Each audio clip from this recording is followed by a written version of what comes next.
Live NFL trivia every Wednesday night on Twitch at 9 p.m. Eastern. Come show off your football knowledge for a chance to win cash prizes. Check the link in the description to find out more. And now, on with our feature presentation. Sometimes, some of the greatest plays in the history of the NFL or a specific team come from the unlikeliest of sources. A backup tight end who had 5 catches all season, somehow scoring the game-winning touchdown to give the Jaguars their first home playoff win in 18 years. A player with 4 catches all season pulling off what might be the greatest catch in the history of pro football. A player who had never caught a pass in his career catching a touchdown in the Super Bowl. I could go on and on listing various examples of such plays. But in the history of the San Francisco 49ers, there is one play that stands out from the rest. In 1972, their playoff hopes were seemingly hanging by a thread. They needed to beat the Minnesota Vikings in order to get into the postseason for the 3rd straight season and win the NFC West. And when things looked like they were at their bleakest moment, one man scored the game-winning touchdown with practically no time left in the game. And that man had ridden the bench all season and hadn't caught a football since the start of October. This is the story behind the most surprising touchdown catch in 49ers history. Before I talk about the catch in question, we need some context to understand who this player is, how he was playing before this, and why the catch was so important to begin with. Our story begins in 1966, when the San Francisco 49ers drafted a wide receiver out of UCLA by the name of Dick Witcher. Witcher was a pretty solid player with the Bruins. In his final 2 seasons with the team, he finished inside the top 5 of the Athletic Association of Western Universities in receiving touchdowns, and during his final season in 1965, he finished 7th in receiving yards as well. He was a big reason why the Bruins won the conference that season and won the Rose Bowl, as he led the team in receiving touchdowns. Because of this, San Francisco decided to draft Witcher in the 8th round in 1966. Now, 8th round picks aren't expected to do a whole lot. Of the 15 players chosen in the 8th round that year, 8 of them, or more than half of the field, never played a down in the NFL. If you made the roster as an 8th rounder, that alone was a success. But not only did Witcher make the roster, but he made it as a pretty solid player. By 1967, he had worked his way into the starting lineup and recorded 46 receptions for 705 yards and 3 touchdowns, all of which would be career highs. Whether it was John Brodie, George Myra, or Steve Spurrier throwing him the ball, he was able to come down with it, as he led the team comfortably in receptions and receiving yards. To put into perspective how good he was, only 10 players in 1967 had at least 45 receptions, 700 yards, and over 15 yards per reception. Dick Witcher was one of those 10 players, and he was doing it with a rotating cast of characters under center. Witcher continued to be a big part in San Francisco's offense during the turn of the decade from the 1960s into the 1970s, regularly finding his way into the starting lineup, and creating a solid 1-2 combination alongside Gene Washington, who was arguably the best receiver in football at the time.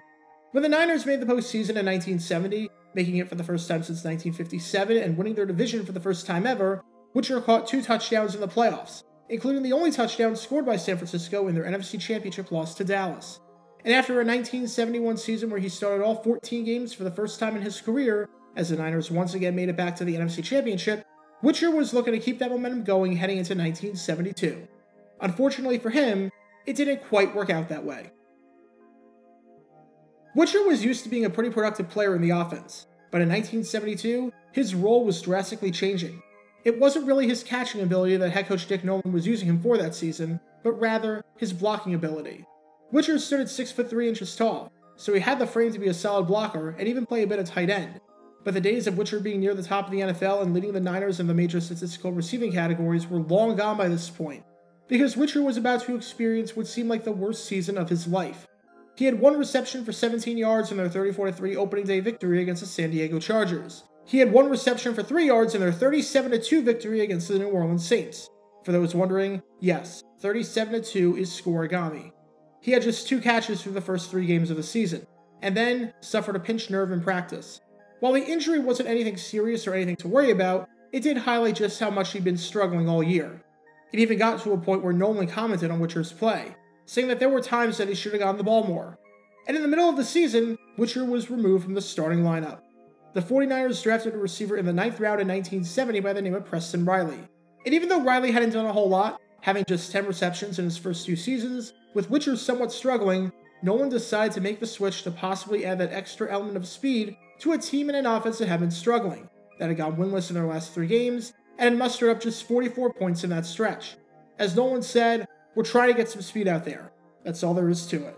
And Witcher did not catch another pass for the remainder of the season heading into the final week. He had 2 receptions for 20 yards and no touchdowns, all of which were easily career lows. By this point, Witcher was an afterthought.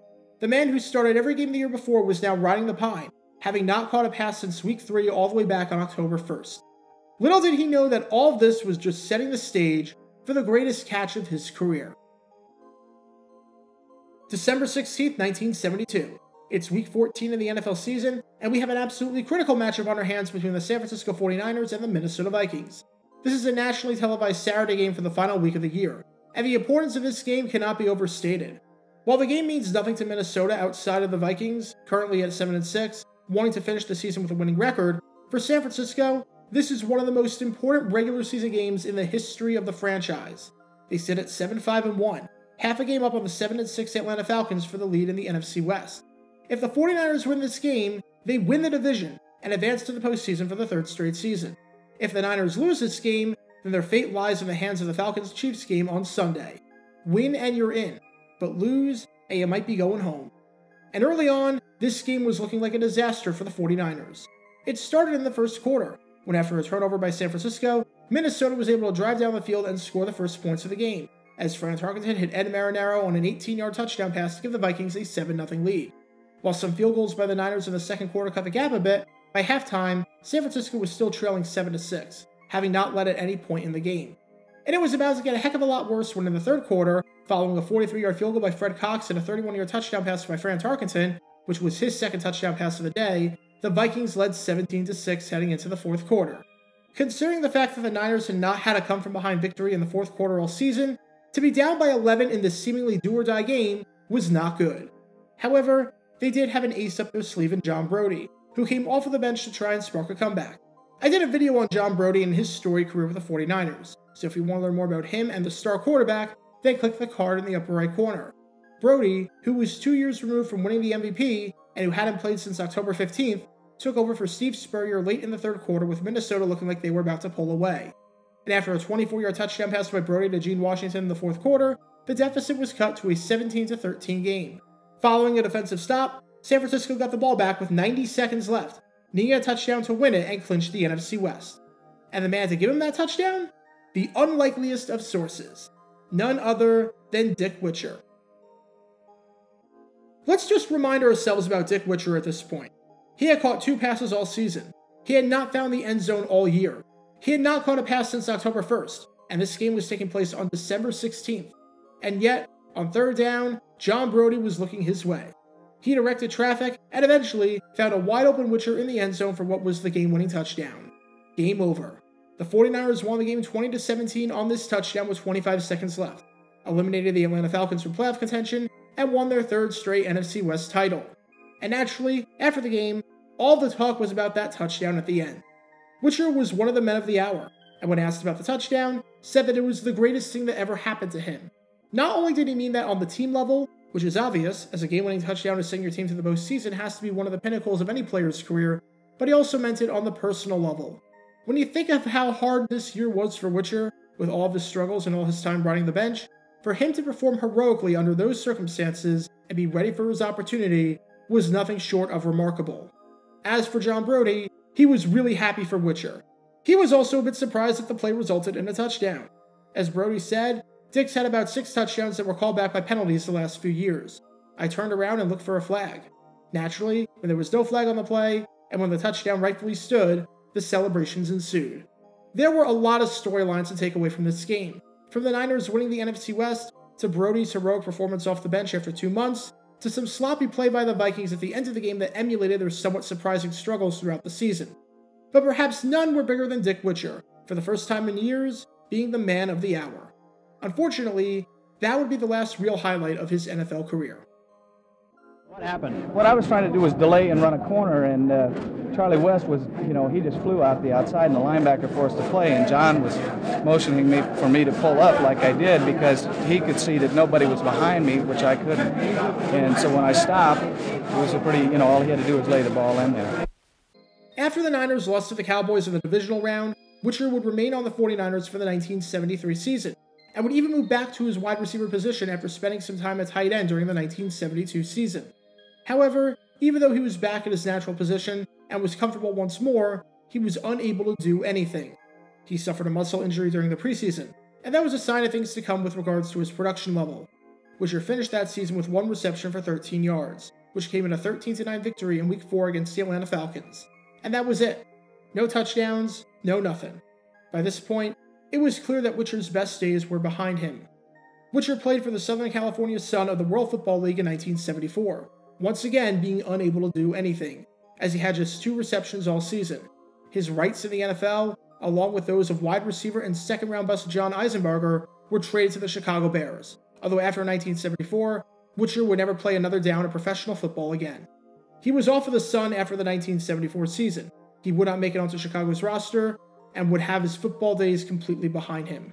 It was an incredibly anticlimactic end to his career, considering how insane the climax was with arguably the most important regular season catch and touchdown in the history of the 49ers franchise.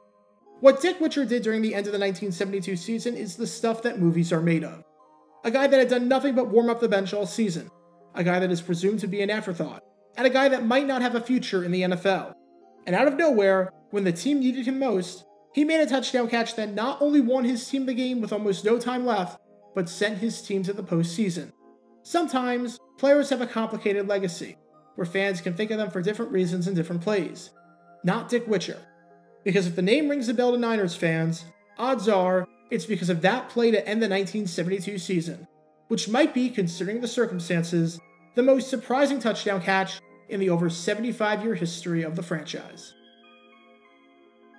Get your official Jaguar Gator 9 merchandise by going to jg9shop.com, and be sure to like this video, ring the notification bell, subscribe down below if you haven't already, as it helps the channel out a lot, and be sure to check out Twitch every Wednesday night at 9 p.m. Eastern for your chance to play NFL Trivia and win cash prizes, link in the description below. If you want to see videos like this condensed down to 60 seconds, then follow me on TikTok at JaguarGator9, and subscribe to 60-Second NFL History on YouTube.